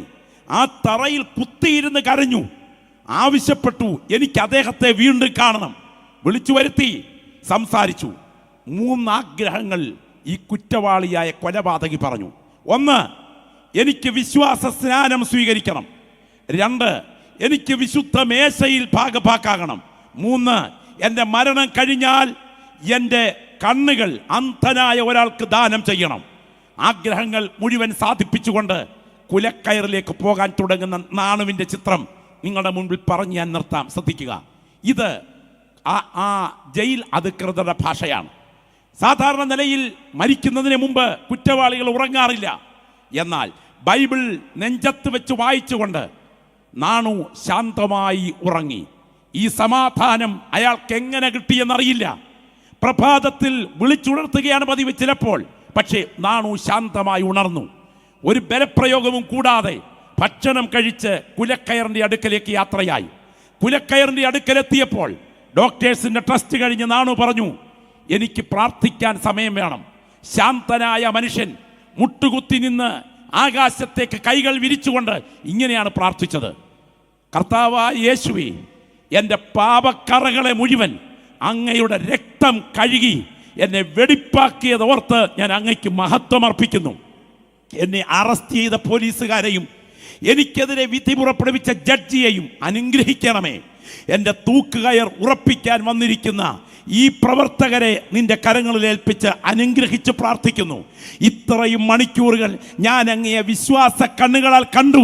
ഇനിയും എത്രയും താമസമില്ല, ഞാൻ അങ്ങയെ നേരിട്ട് കാണാൻ വരുന്നത് കൊണ്ട് സ്തോത്രം. ഒരിക്കൽ കൂടെ അങ്ങയുടെ രക്തം എൻ്റെ പാപം കഴുകി സമാധാനം തന്നതുകൊണ്ട് സ്തോത്രം. ആമേൻ. നാണുവിൻ്റെ കഴുത്തിൽ കയറ് മുറുകി. ജഡം ബന്ധുക്കൾക്ക് വിട്ടുകൊടുത്തു. ഞാൻ ചോദിക്കുന്നു, മരണത്തെ മുൻപിൽ കാണുമ്പോഴും ഭയമില്ലാതെ അഭിമുഖീകരിക്കത്തക്ക വിധം പാപമോചനത്തിൻ്റെ ഉറപ്പ് തരാൻ കഴിവുള്ള ഒരു തുള്ളി രക്തം മാനവ ചരിത്രത്തിലുണ്ടെങ്കിൽ അത് ഈ രാത്രി ഞങ്ങൾ പ്രസംഗിക്കുന്ന യേശുവിൻ്റെ രക്തത്തിനല്ലാതെ മറ്റൊന്നിനും കഴിയില്ലെന്ന് ഉറപ്പ് പ്രാപിച്ച ദൈവമക്കളെ കരങ്ങളൊന്ന് ഉയർത്തിപ്പിടിച്ചുകൊണ്ട് പറയണം. ശബ്ദമുയരട്ടെ, ശബ്ദമുയരട്ടെ. എല്ലാ സഹോദരങ്ങളുടെ കരങ്ങളൊന്ന് ഉയർന്നിരിക്കട്ടെ. എല്ലാ പ്രിയപ്പെട്ടവരും ആ കരങ്ങളൊന്ന് ഉയർത്തിപ്പിടിച്ചാട്ടെ. ശബ്ദമുയർത്തി നിങ്ങൾ ആത്മാവിൽ പ്രാർത്ഥിക്കുന്ന രാത്രിയായി രാത്രി തീരട്ടെ.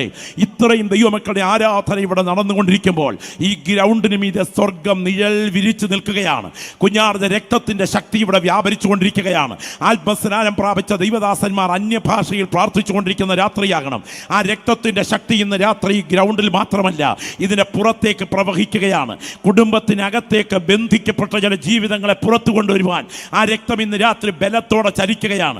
വഴിവക്കിലേക്ക് യേശുവിൻ്റെ രക്തത്തിൻ്റെ സാധ്യത ഇറങ്ങിച്ചെല്ലുന്നു. ഇന്ന് രാത്രിയിൽ ഓട്ടോ സ്റ്റാൻഡിലേക്ക് യേശുവിൻ്റെ രക്തത്തിൻ്റെ ശക്തി ഇറങ്ങിച്ചെല്ലുന്നു. ഇന്ന് രാത്രി ഗ്രഹത്തിൻ്റെ ഉള്ളറകളിലേക്ക് ബന്ധിക്കപ്പെട്ട ശാപത്തിൻ്റെ നിഴൽ വീഴ്ത്തിയ മേഖലകളിലേക്ക് യേശുവിൻ്റെ രക്തത്തിൻ്റെ സാധ്യത ഇറങ്ങിച്ചെല്ലുന്നു. പാരമ്പര്യമായി കൊടിയ ശാപങ്ങൾ വാഴുന്ന ചില വീടുകളെ ഈ രാത്രി യേശുവിൻ്റെ രക്തം അഴിച്ചെടുക്കുന്ന രാത്രിയാണ്. അന്യഭാഷയിൽ പ്രാർത്ഥിക്കുന്ന ദൈവമക്കൾ ആത്മാവിൽ ഇരിക്കുന്ന ഇരിപ്പിൽ പ്രാർത്ഥിച്ചു തുടങ്ങട്ടെ.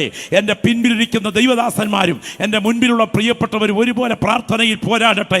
ഞാൻ ഇന്ന് രാത്രിയിൽ പറയട്ടെ, ആത്മലോകം കാണാൻ കണ്ണ് തുറന്നിട്ടുള്ള ഒരു ദൈവപൈതൽ ഇവിടെയുണ്ടെങ്കിൽ നീ ഇന്ന് രാത്രി ആത്മലോകം കാണണം. നാം സാധാരണ സ്ഥലത്തിൽ ഇരിക്കുന്നത്, നാം ഇന്ന് രാത്രി ഇരിക്കുന്നത് ഒരു വലിയ യുദ്ധക്കളത്തിലാണ്. ദൈവത്തിന് സ്തോത്രം, ദൈവത്തിന് സ്തോത്രം, ദൈവത്തിന് സ്തോത്രം. നമുക്ക് പോരാട്ടമുള്ളത് ജഡരക്തങ്ങളോടല്ല, വാഴ്ചകളോട്, അധികാരങ്ങളോട്, അന്ധകാര ലോകത്തിൻ്റെ അധിപതികളോട്, സ്വർലോക ദുഷ്ടാത്മ സേനകളോടാണ്. അങ്ങനെയാണെങ്കിൽ ആരാധിക്കുന്ന ദൈവമക്കൾ ആത്മാവിൽ കാണണം. വാഴ്ചകൾ നിനക്കെതിരെ നിൽക്കുന്നു, അധികാരങ്ങൾ നിനക്കെതിരെ നിൽക്കുന്നു, സ്വർലോക ദുഷ്ടാത്മ സേനകൾ നിനക്കെതിരെ നിൽക്കുന്നു, സിംഹാസനങ്ങൾ എതിരെ വാദിക്കുന്നു, കർത്തൃത്വങ്ങൾ എതിരെ നിന്ന് വാദിക്കുന്നു. ദൈവത്തിന് സ്തോത്രം. 7 തലയും 10 കൊമ്പും, കൊമ്പുകളിൽ 10 രാജമുടിയും, തീ നിറമുള്ള മഹാസർപ്പത്തിന്റെ ശക്തി ഈ മണ്ണിന്റെ മേഖലയിൽ നിന്നുകൊണ്ട് ഈ ജനത്തിന്റെ ആരാധനയ്ക്കെതിരെ വാദിക്കുന്നു. എന്നാൽ അവറ്റകൾ എത്ര പ്രബലനാണെങ്കിലും യേശുവിന്റെ രക്തത്തിന്റെ ശക്തി വീശിയടിക്കുന്ന ഒരു കാറ്റുപോലെ ഗ്ലോറി ഗ്ലോറി ഈ ഗ്രൗണ്ടിൽ വ്യാപരിച്ചു കൊണ്ടിരിക്കുന്നു. ഞാൻ ആത്മാവിൽ ദൈവത്തെ മഹത്വപ്പെടുത്തുന്ന ദൈവമക്കൾ പറയാം, നിന്റെ കുടുംബത്തിനകത്ത് വാദിച്ചു നിൽക്കുന്ന ചിലതിനെ കാണാൻ ഈ രാത്രി യേശുവിൻ്റെ രക്തത്തിൻ്റെ ശക്തി നിന്റെ കണ്ണ് തുറക്കുന്ന രാത്രിയാകട്ടെ. ഈ രാത്രി ഞാൻ പ്രസംഗിച്ചു കൊണ്ടിരിക്കുമ്പോൾ ആ രക്തത്തിൻ്റെ വിടുതൽ ചില കുടുംബങ്ങളിലേക്ക് വ്യാപരിക്കുകയാണ്. സാത്താൻ സാധാരണക്കാരനല്ല, അവൻ ചില്ലറക്കാരനല്ല കൂടെപ്പിറപ്പേ, അവൻ ഒരു അണുവല്ല. ദൈവത്തിന് സ്തോത്ര. ക്യാൻസറിനെ പോലെ എയ്ഡ്സിനെ പോലെ അല്ല അവൻ പ്രവർത്തിക്കുന്നത്. അവൻ ആരെ വിഴുങ്ങേണ്ടു എന്ന് കണ്ട്, അങ്ങനാണെങ്കിൽ കർത്തൃദാസന്മാർ ആത്മാവിൽ കേൾക്കുക, കൃപ ലഭിച്ച ദൈവമക്കൾ കേൾക്കുക, അവൻ വിഴുങ്ങാൻ കാത്തു നിൽക്കുകയാണ്. അവൻ അലറുന്നവനാണ്, അവൻ നടന്നുകൊണ്ടിരിക്കുന്നവനാണ്, അവൻ ചങ്ങലക്കിടപ്പെടേണ്ടവനാണ്. ചങ്ങലക്കിടപ്പെടേണ്ട ഒരു ദുഷ്ടശക്തി യേശുവിൻ്റെ നാമത്തിൽ ചങ്ങലക്കിടപ്പെട്ട് 1000 ആണ്ടോളം അത് ചങ്ങലയാൽ ബന്ധിക്കപ്പെടേണ്ട ഒരു ദുഷ്ടശക്തി, അലറുന്ന ഒരു ദുഷ്ടശക്തി, വിഴുങ്ങാൻ വാദിക്കുന്ന ഒരു ദുഷ്ടശക്തി. എന്നാൽ അവനെ ബന്ധിക്കാൻ കൃപ പ്രാപിച്ച ദൈവമക്കളുടെ കൈകളിൽ ഒരായുധം ഉയർന്നു നിൽക്കുന്നു. അതാണ് യേശുവിന്റെ പരിശുദ്ധ രക്തം, പാപക്കറ കഴുകിക്കളയുന്ന രക്തം, നിത്യ നിയമത്തിന്റെ രക്തം, ബന്ധനങ്ങളെ അഴിക്കുന്ന രക്തം, ശാപത്തിന്റെ കെട്ടുകളെ മുറിച്ചു മാറ്റുന്ന രക്തം, കുടുംബത്തിന്റെ കെട്ടുകളെ തകർക്കുന്ന രക്തം, ദാമ്പത്യ ബന്ധത്തിൽ വാദിക്കുന്ന ഇരുളിന്റെ ആധിപത്യങ്ങളെ അഴിക്കുന്ന രക്തം. ഈ രാത്രി ഇവിടെ അത് വാദിച്ചു കൊണ്ടിരിക്കുന്നു.